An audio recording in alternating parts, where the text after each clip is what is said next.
Good morning વિદ્યાર્થી મિત્રો.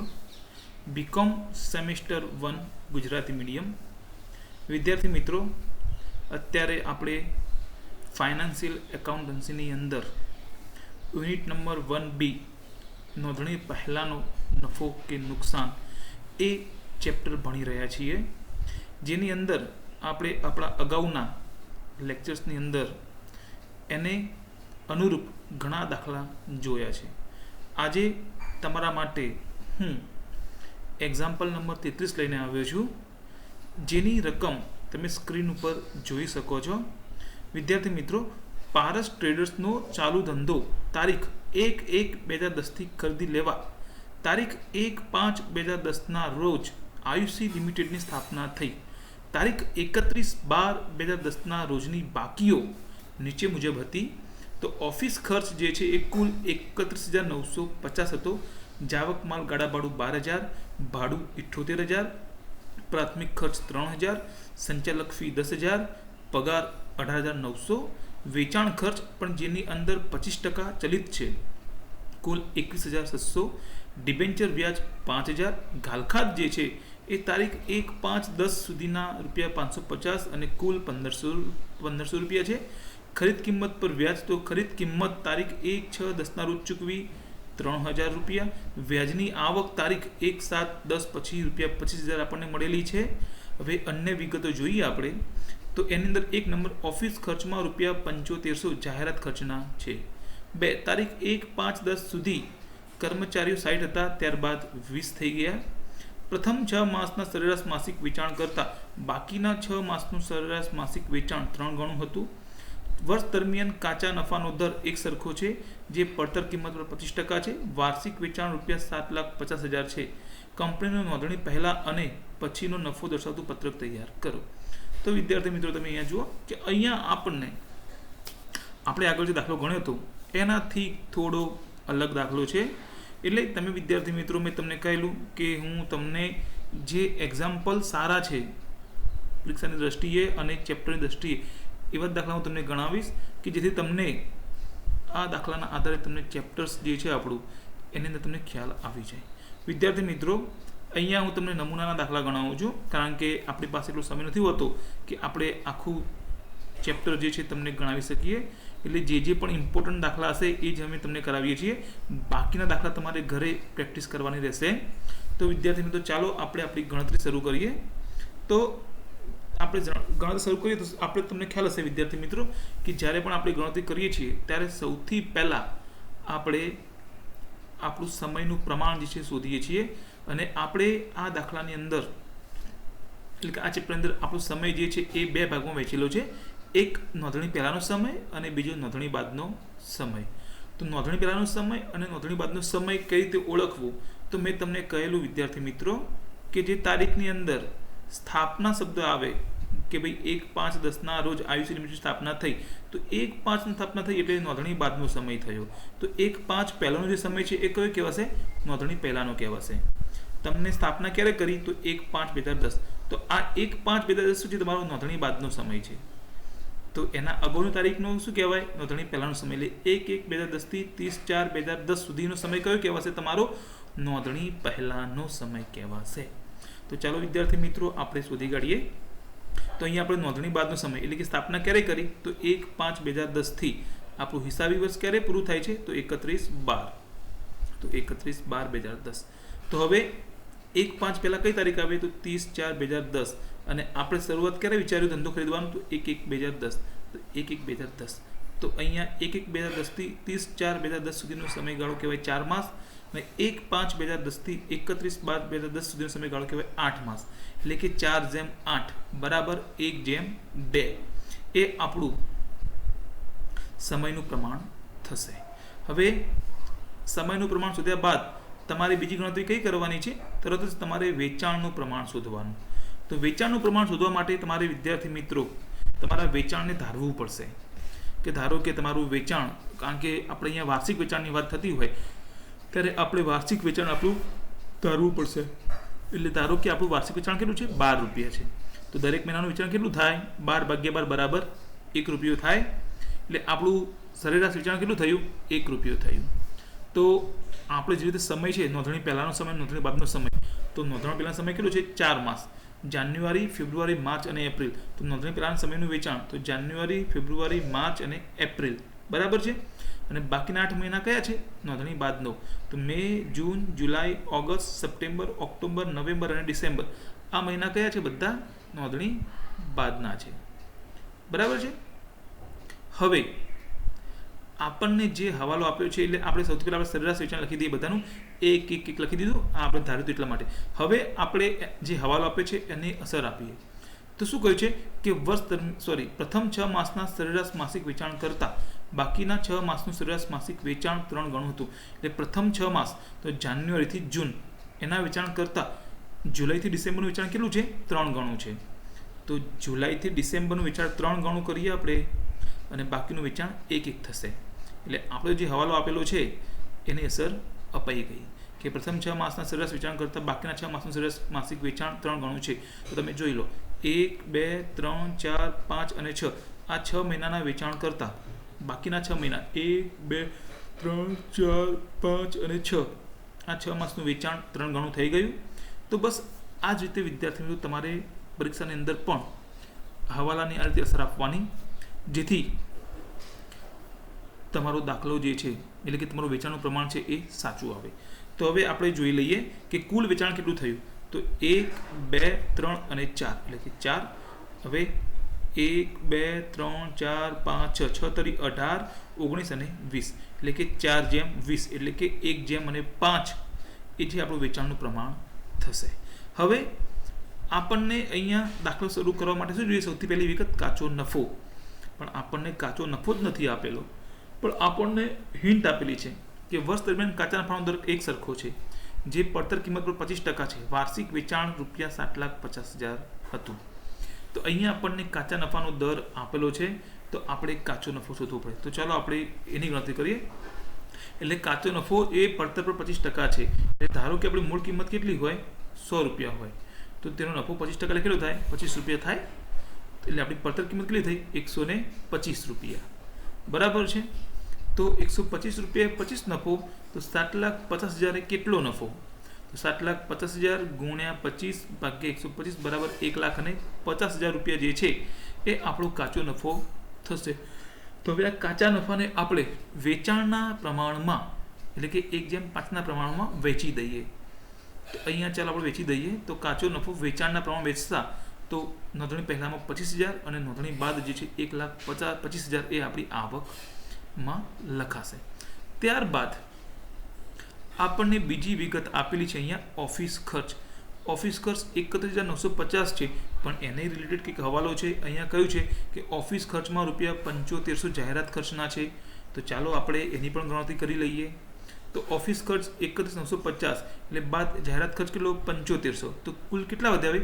24,450. તો 24,450 જે છે એને આપણે સમયના પ્રમાણમાં વેચી દઈશું. તો ઓફિસ ખર્ચને સમયના પ્રમાણમાં વેચતા નોંધણી પહેલાં 8,150 અને નોંધણી બાદ 16,300 આવશે. કયા વેચવાના છે? તો તમને કહી દો મિત્રો, 24,450 ને વેચવાના છે. ઓકે. ત્યારબાદ જાવક માલ ગાડા ભાડું 12,000. તો જાવક માલ ગાડા ભાડું ₹12,000 છે, તો એને તો આપણે વેચાણના પ્રમાણમાં વેચીશું. વેચાણના પ્રમાણમાં 2,000 અને 10,000. ત્યારબાદ જાહેરાત ખર્ચ છે. તો જાહેરાત ખર્ચ આપણને જે છે, તો જાહેરાત ખર્ચ જે આપેલો છે, કારણ કે ઓફિસ ખર્ચમાં જાહેરાત ખર્ચ 7500 છે, તો ₹7500 જે છે જાહેરાત ખર્ચ, એટલે વેચાણના પ્રમાણમાં, એટલે કે 1:5ના પ્રમાણમાં પણ આપણે વેચવો પડશે. તો અહીંયા આપણે જાહેરાત ખર્ચ વેચી દઈએ વેચાણના પ્રમાણમાં 1250 અને 6,250, એટલે ₹7500 થઈ ગયા. ત્યારબાદ ભાડું. તો ભાડા રિલેટેડ આપણે કઈ હવાલો આપેલો છે આપણે જોઈ લઈએ. તો આ દાખલામાં આપણને ભાડાને અનુરૂપ કોઈ હવાલો આપેલો નથી. તો ભાડું ₹78,000 છે. તો સમયના પ્રમાણમાં આપણે વેચતા, તો સમયના પ્રમાણમાં ભાડું વેચી દઈએ 78,000 ને. તો 1:2નું પ્રમાણ છે, એટલે 26,000 અને ₹52,000 જે છે એ આવશે. ત્યારબાદ પ્રાથમિક ખર્ચ. તો પ્રાથમિક ખર્ચ આપણને અહીંયા આપેલા છે. તો પ્રાથમિક ખર્ચ જ્યારે પણ હોય વિદ્યાર્થી મિત્રો, ત્યારે તમારે આંખો બંધ કરીને પછી, એટલે કે નોંધણી બાદનો સમય છે એના ખર્ચમાં તમારે લખી દેવાના ₹3,000. સંચાલક ફી. તો સંચાલક ફી પણ તમારે નોંધણી પછી જ એ ચૂકવાય એટલે એ પણ તમારે પછી કરીને નોંધણી બાદના સમયમાં લખી દેવાના. એટલે કે પ્રાથમિક ખર્ચ 3000 અને સંચાલક ફી 10,000 જે છે એ બંને ખર્ચ નોંધણી બાદ ચૂકવાય. બરાબર છે. એટલે પ્રાથમિક ખર્ચ પછી આવશે, સંચાલક ફી પણ પછી આવશે અને નોંધણી બાદના સમયમાં ખર્ચમાં એ 3,010 ડાયરેક્ટ જ ઉમેરાશે. એનું કોઈ પ્રમાણ શોધવાનું હોતું નથી કે કોઈ પ્રમાણમાં વેચવાના હોતા નથી. હવે આગળ તો ત્યારબાદ વિદ્યાર્થી મિત્રો આપણનો પગાર.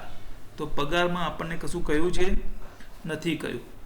હા, કહેલું છે કે તારીખ 1/5/10 સુધી કર્મચારીઓ 60 હતા, ત્યારબાદ 20 થઈ ગયા અને પગાર 18,900. તો હવે આપણે અહીંયા પ્રમાણ શોધવું પડશે. તો ચાલો એની ગણતરી કરીએ. તો પગાર, તો આપણો કુલ પગાર કેટલો છે 18,900 અને નોંધણી પહેલાં 60 કામદાર હતા અને નોંધણી બાદ 20 કામદાર માટે 60/20 પ્રમાણ એટલે કે 60/2 નું પ્રમાણ થાય. 60/20, બરાબર. હવે એને સમયના પ્રમાણમાં ચૂકવાનું, કારણ કે પગાર સમયના પ્રમાણમાં ચૂકવાય એટલે સમય સાથે શું કરવું પડે, ગુણાકાર કરવો પડે. એટલે 60 × 1/20 × 2 એટલે 60/40 એટલે 3/2 એ નવું પ્રમાણ આવે. સમજાવું તમને કે આપણા પહેલાં 60 કામદારો હતા અને પછી 20 કામદારો થઈ ગયા એટલે કામદારોમાં ઘટ પડી. તો પગાર જે છે એ નોંધણી પહેલાં કેટલો હતો અને નોંધણી પછી કેટલો હતો. કારણ કે તમે જુઓ 1/2 ના પ્રમાણમાં તમે ચૂકવો તો નોંધણી પહેલાં કામદારો વધુ હશે તો પગાર ઓછો આવશે અને નોંધણી બાદ કામદારો ઓછા આવશે તો પગાર પણ વધુ આવશે. એટલે એ ખોટું છે. તો આપણે શું કરવાનું, જ્યારે પણ પરીક્ષાની અંદર તમને આ રીતનો હવાલો પૂછાય ત્યારે સૌથી પહેલાં આપણને જે પણ રીતની માહિતી આપેલી છે, દાખલો કે અહીંયા આપણને કામદાર આપેલા છે તો આપણે કામદારનું પ્રમાણ શોધવું પડે. બરાબર છે કે ભાઈ કામદાર પહેલાં 60 હતા અને પછી 20 થયા એટલે 60/20 રેશિયો થયો. હવે પગાર જે છે એ વેચાણ ઉપર ચૂકવાય કે સમય ઉપર ચૂકવાય એ આપણે નક્કી કરવાનું. તો પગાર જે છે એ સમયના આધારે ચૂકવાય છે. એટલે સમયનું પ્રમાણ આપણું કેટલું છે 1/2. તો આપણે પછી એને જે આપણે કામદારનું પ્રમાણ શોધ્યું એની સાથે શું કરવાનું, ગુણાકાર કરવાનો.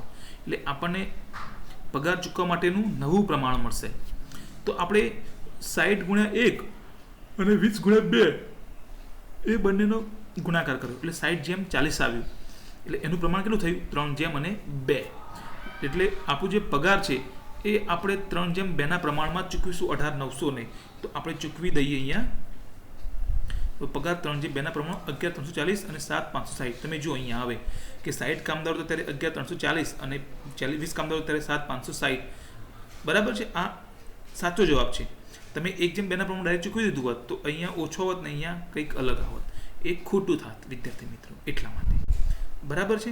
હવે ત્યારબાદ આપણને શું માહિતી આપેલી છે, તો ત્યારબાદ આપણે અહીંયા જોઈએ તો વેચાણ ખર્ચ તો 25% ચલિત છે અને કુલ ખર્ચ 21,700 છે. તો આપણે એની પણ ગણતરી કરવી પડશે. તો ચાલો વિદ્યાર્થી મિત્રો આપણે એની પણ ગણતરી કરી લઈએ. તો વેચાણ ખર્ચ, તો કુલ વેચાણ ખર્ચ આપણો કેટલો છે મિત્રો 21,700. એમાંથી બાદ ચલિત ખર્ચ કેટલો છે 25%. બરાબર છે. તો 21,700 ના 25% કેટલા થશે 5400 રૂપિયા. એટલે સ્થિર ખર્ચ કેટલો આવ્યો 16,200. કારણ કે ખર્ચમાં બે પ્રકાર હોય, સ્થિર ખર્ચ અને ચલિત ખર્ચ.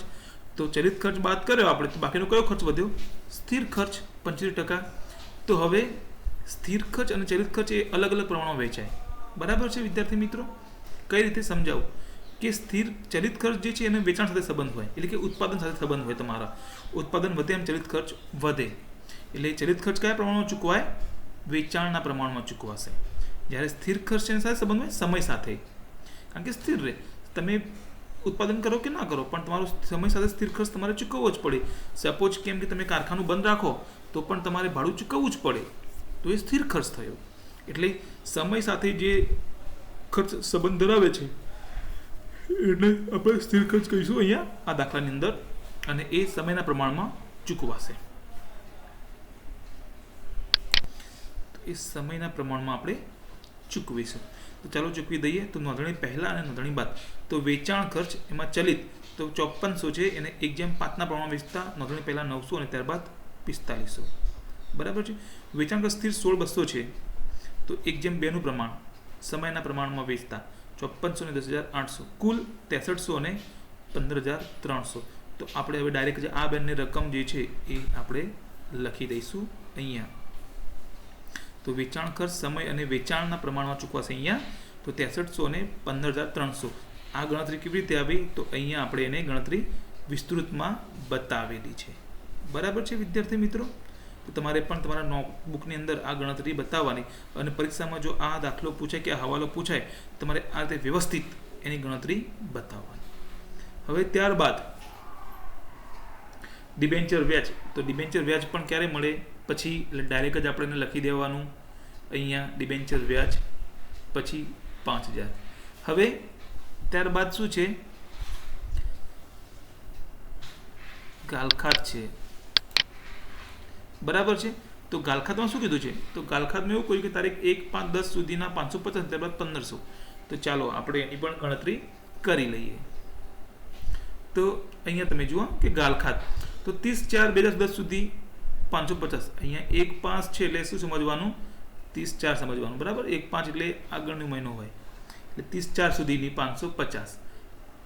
તો 1500 માંથી 550 કાઢી કેટલા વધશે? 950. એટલે કે 1/5/2010 થી 31/12 સુધી એટલે કે 8 માસની કેટલી છે? 950. તો અહીંયા આપણે 550 જેમ 950 કરીએ તો એનું પ્રમાણ કેટલું આવે? 11/19 આવશે. તમારે આ 11/19 પ્રમાણમાં તમારે વેચવાનું થશે. તમે ડાયરેક્ટ પણ એને કરી શકો છો. 11 × 50 અને 19 × 50. બરાબર છે? 11×5 = 55 અને 19×5 = 95. એટલે 11/19 જે છે એ તમારું પ્રમાણ થશે. એટલે તમે 1500 ને 11/19 પ્રમાણમાં વેચશો તો પણ તમારો આન્સર કેટલો આવશે? 550 અને 950 જ આવશે. બરાબર છે? તો આપણે આ પ્રમાણમાં હવે ગાલખાત વેચી દઈએ. તો અહીંયા ગાલખાત 11/19 550 અને 950. ત્યારબાદ આગળની માહિતી કઈ છે? તો આગળની માહિતી આપેલી છે આપણને ખરીદ કિંમત પર વ્યાજ. ખરીદ કિંમત કેટલા તારીખે ચૂકવ્યું? 1/6/2010 રોજ. ઓકે, 1/6 એટલે કે 30/5 આવે છેલ્લી તારીખ. બરાબર છે? તો 1 થી આટલા મહિના થયા. કેટલા મહિના થયા? 1, 2, 3, 4 અને 5. કારણ કે પહેલી જૂને તો આપણે ચૂકવી દીધું એટલે પહેલી તારીખનું વ્યાજ ગણાય નહીં. એટલે 5 મહિનાનું વ્યાજ આપણે ચૂકવવાનું થાય. બરાબર? હવે એમાં નોંધણી પહેલાંનો સમય કેટલો છે? તો 1, 2, 3 અને 4 મહિના અને નોંધણી બાદમાં 1 એટલે કે 4/1 પ્રમાણ થાય. બરાબર છે? એટલે 4/1 પ્રમાણમાં આપણે એ ચૂકવવાનું થશે. તો ચાલો આપણે એની પણ ગણતરી કરી લઈએ. તો ખરીદ કિંમત પર વ્યાજ તો નોંધણી પહેલાંનો સમય, નોંધણી બાદનો સમય.